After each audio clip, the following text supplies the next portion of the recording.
Okay, this is Amos. With me is Dan. And between the two of us, we're going to guide you through the estimating process of Isaac. It is an easy to use program. It's a good program. Follow our instructions and you'll have fun doing it. So the first thing we'll go to is the home page.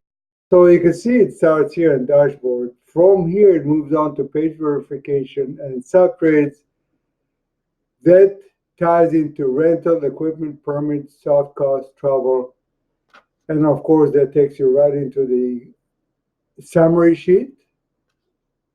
Once it becomes a contract is generated from the summary sheet or from the estimating program, and a proposal can also be created as soon as you prepare your estimate. Once it becomes a contract, then it becomes a project.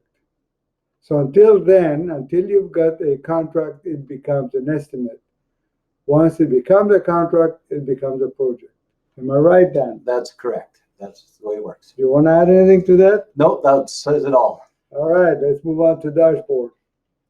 I'm going to get Dan to describe this one. He's good at it, and you're going to enjoy his instructions. So go on, Dan. Okay, so the dashboard is divided into three main sections.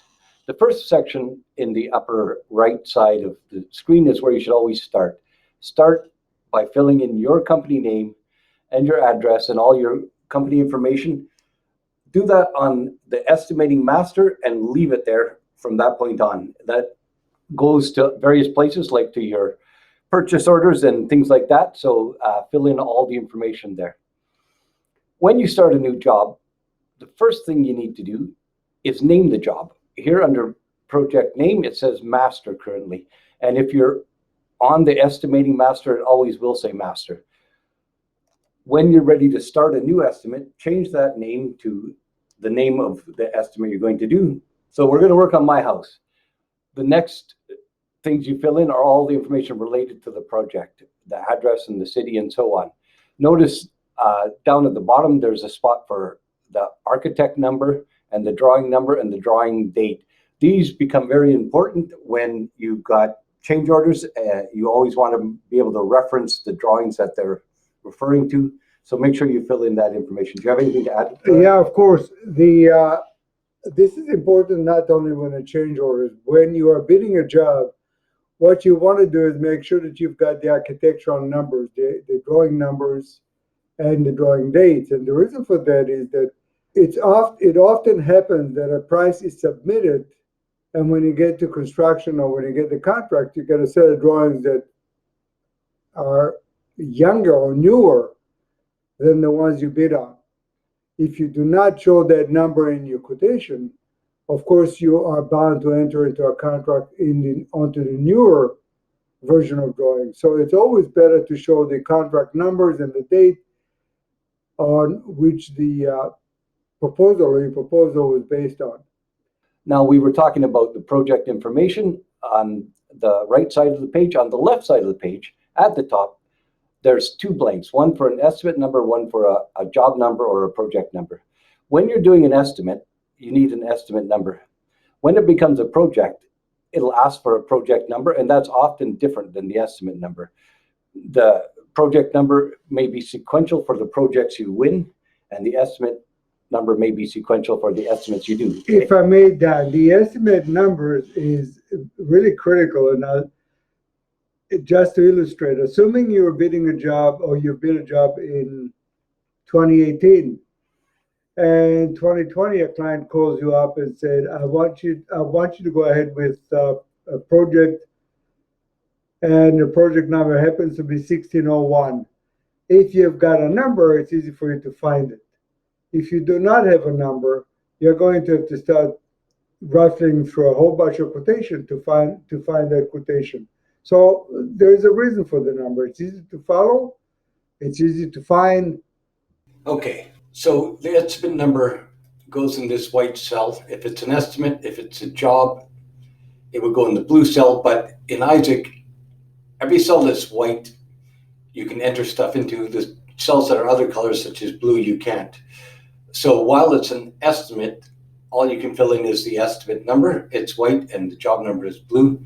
When it becomes a job, the job number will become white and the estimate number will become blue.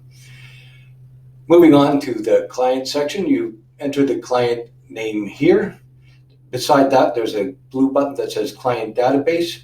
I can click on the blue button that says Client Database, and this window will appear. And on this window, it says in a drop-down menu, click on Add a Client to begin. If I had a list of clients in the database and I clicked on this drop-down menu, they'd all appear. And when I select one and click Select, all the information will automatically get filled in on the dashboard. If I want to add a new client, I can click on Add a New Client, fill in this page, and hit Submit, and it will be added to the database. Or I can fill in all this information, click on Client Database, click on Add New Client, and what I filled in here will automatically be added to the client database. The client database is carried through from the master to the various jobs, so it's always there. You can always select the client from it. It's a good way to keep track of your clients. There's the date line. If you click on today, it will automatically put in today's date. The next line is the job type. And if you click on it, it's a drop-down list, and you can select between commercial, industrial, residential, and institutional. This becomes important for other functions of Isaac down the road. We'll be talking about that later. All the rest of the information is just your client company contact information, the address and the person, and so on. And the last thing I want to talk about is over back on the right-hand side again, your company charge-out rate. You can enter here your company's charge-out rate, the rate to have labor out in the field per hour. You can enter your number, or you can use Isaac's charge-out rate calculator to calculate what this number should be. And by the way, Isaac charge-out rate will export that number to you automatically. You can send that number to this sheet, so your estimating number is always current. So let's talk a little bit about the question mark. On every page in the upper right-hand side, there's a question mark. On every page, you can click on that question mark, and a bunch of other question marks will appear. These are information about that page. If you want to look up how do you do this or what's this for, you can click on any of these question marks. I'm going to click on this one beside estimating number, and it gives you a whole bunch of information about adding an estimate or a project number. That's the same with all the question marks. The one in the left-hand side is generally an overview of the page. If I click on that, it says Isaac Dashboard Overview, and it gives you an overview of this page. So go ahead, click on the question mark, click around, and you can learn all sorts of things. That's fantastic, Dan. You've done a great job explaining it, and it's a great program. So there is only one other thing on the left side here. You'll see Estimating Master, and you will see Save. Once you've done whatever you're doing in here, always save. If you save it, you can always come back to it. If you don't save it, you lose all the information you put in. All right, we're done with this page. We can move on to the dashboard and to the next page.